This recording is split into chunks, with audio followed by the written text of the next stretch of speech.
చేయించాం. అలాగే శివాలయానికి ఎంత డెవలప్ చేస్తున్నామో మీరే చూస్తున్నారు. తెలుగుదేశం పార్టీ వాళ్ళు ఈరోజు వాళ్ళు చేయరు, ఎవరైనా చేస్తే చూసి సహించలేదు. ఎంత సిగ్గులేని జన్మం అంటే ఉన్న కోనేటిని మూసేసి ఈరోజు ఆ కోనేటిని మనం కట్టేస్తుంటే అక్కడ కోనేరు కట్టట్లేదు, షాపింగ్ కట్టి కమర్షియల్ గా చేసుకుంటున్నారని కోర్టులో స్టే తెచ్చుకున్నారంటే ఎంత దరిద్రమైన మెంటాలిటీ ఉందో ఒకసారి ఆలోచించుకోండి. ఎందుకంటే ఆ రోజు తెలుగుదేశం పార్టీలో ఉండి ముందు నించున్న జీవన్ రెడ్డి ఆ ఫోటో కూడా మీకు పోస్టులు వేస్తాను ఈ రోజుల్లో ఎలక్షన్ ముందు. వాడే రోజు కోర్టులో కేసు వేస్తాడు. అంటే వాళ్ళ నీచమైన రాజకీయం ఎలా ఉంటుందో ఒకసారి మీరు చూడండి.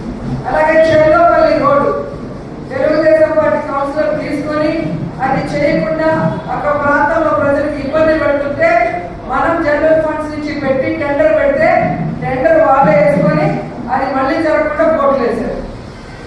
అంటే వర్కులు చేయరు, చేసే వాళ్ళకి అడ్డం వచ్చి కోర్టుకు వెళ్ళి స్టే తీసుకొస్తారు. కాబట్టి ఇవన్నీ కూడా మేము మైండ్లో పెట్టుకోవాలి.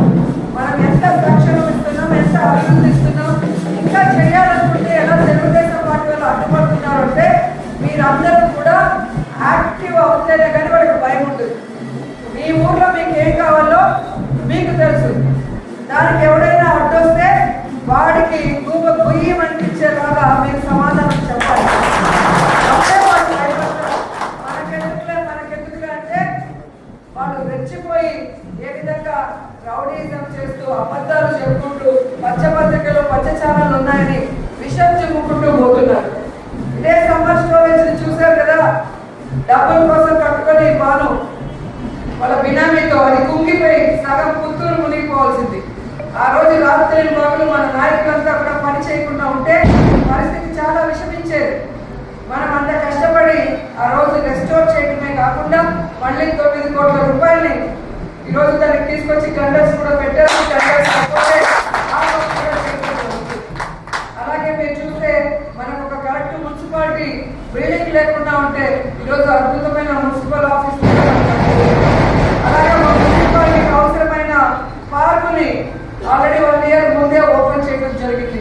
అలాగే పాపులేషన్ పెరుగుతున్నారు, శ్మశానాల ప్లేసులు లేవనేసి ఎలక్ట్రిక్ రిలేషన్స్ ని ఈరోజు పూర్తి చేశాం.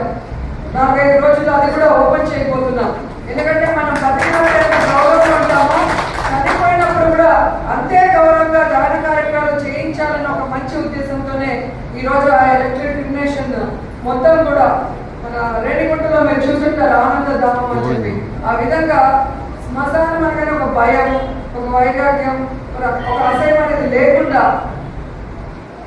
అక్కడికి కూడా ప్రశాంతంగా వెళ్ళి దాన కార్యక్రమం చేసుకునే విధంగా అద్భుతంగా అది కూడా చేసిస్తున్నామని కూడా ఈ సందర్భంగా తెలియజేసుకుంటున్నాం.